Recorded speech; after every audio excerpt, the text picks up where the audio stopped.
Hello, I'm David Breeden. I'm the Senior Minister at First Unitarian Society of Minneapolis, a historically humanist congregation, and this is Coffee and Wisdom. This week we have been looking at the social gospel. Give me that old-time social gospel. It's a movement that started in the 1870s and ran into the 1920s. We'll be looking a little bit at how that transition occurred today, in which people began to back away from the social gospel. Trivia question for you. What Unitarian was attacked by Dr. Seuss? And the answer is John Haynes Holmes. This is a little cartoon that Dr. Seuss did in the early part of the Second World War.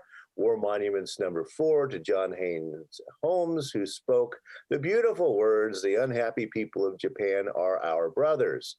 Not something that people were supposed to be saying early in the Second World War.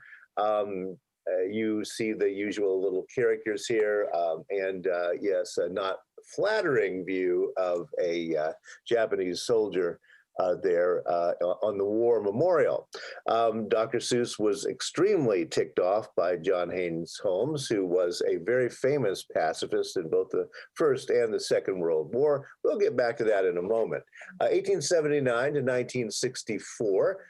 He was the co-founder of the NAACP in 1909 and the ACLU in 1920. Again, both organizations that are coming directly out of the social gospel, the progressive era, that are trying to fix social problems by looking at them from a moral, ethical viewpoint.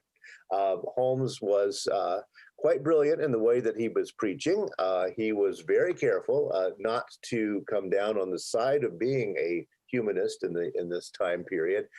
But interestingly enough, in most of his sermons, you don't hear anything about God, any scripture, anything of that nature. He just avoided that particular discussion for the most part. We'll see a little more of that in a little bit. He was the minister of Community Church of New York City, where a member of FUS is, and Anthony Cruz is now interning at that famous, legendary congregation in Manhattan. So therefore, Holmes becomes quite the spokesman for Unitarianism and for liberal progressive positions in general. He's very close to the center of media there in New York City of the time. Now, Holmes was a known pacifist and came out very quickly against the war effort in the First World War period.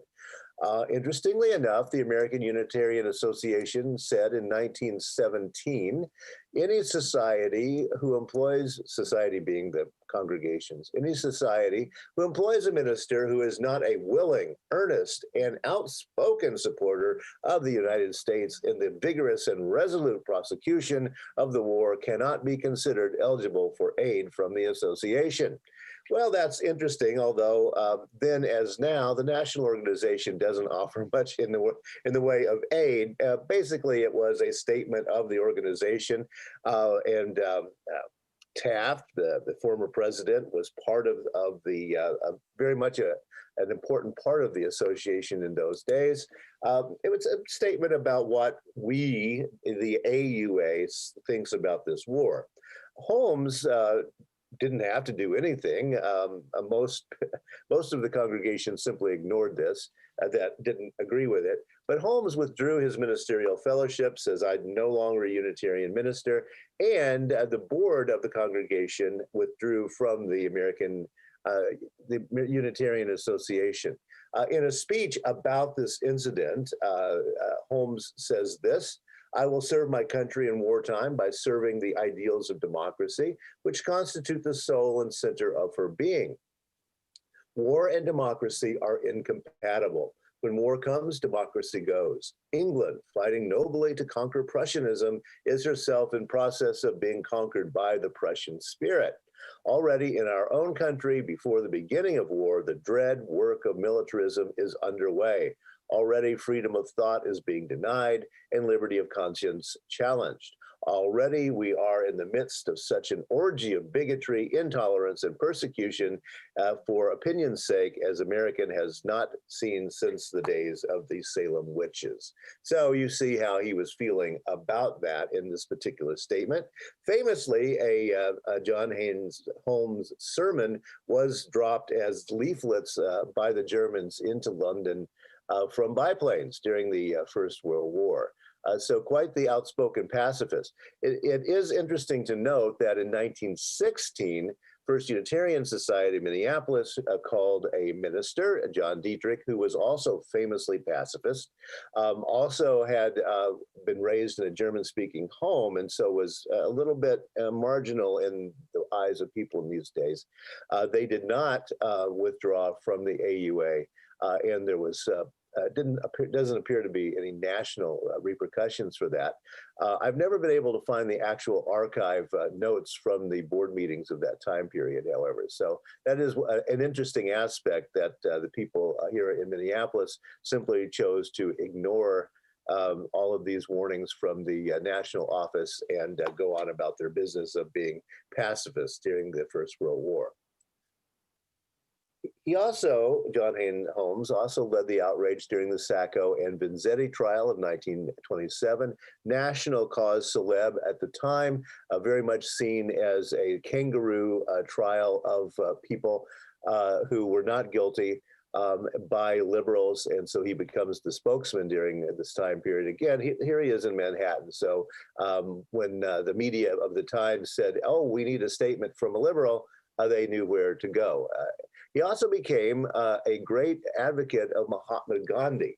Mahatma Gandhi was not really known in the United States at the time that he was working, but John Haynes Holmes goes, and here's a photo of him visiting with Gandhi in India. And then Holmes issues a book, My Gandhi, a personal portrait of a man who shook the world. This calls Gandhi to the American consciousness and introduces him. As you know, then, we've got a pacifist talking about a pacifist. And of course, as we know, Gandhi becomes a central figure for Martin Luther King a little bit later. This is a statement, and you know, if you've been following along this week, this is classic social gospel, you know, at this point.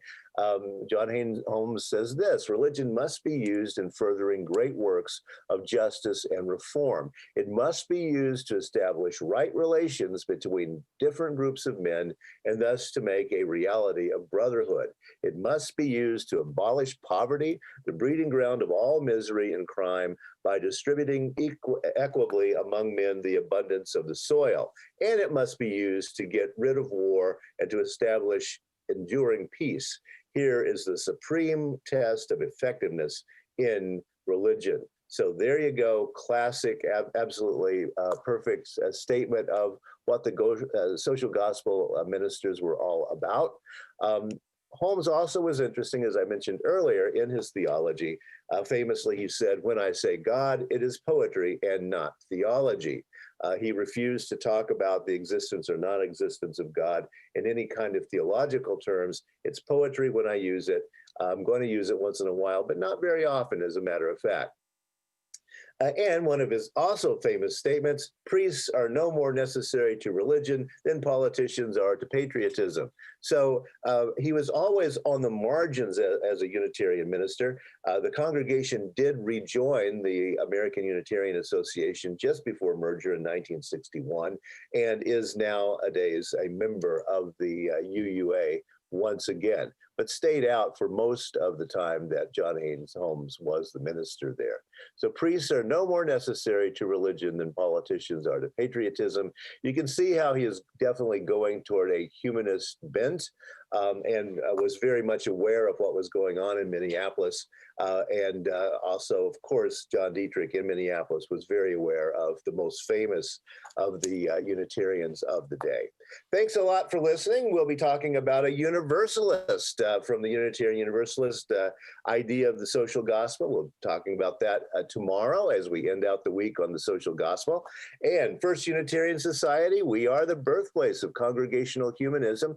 Thanks a lot for listening. You can help us out, keep our message strong by going to firstunitarian.org/donate. You can also learn a whole lot more about First Unitarian Society and Unitarian Universalist humanism there. Thanks a lot, and we'll talk again tomorrow.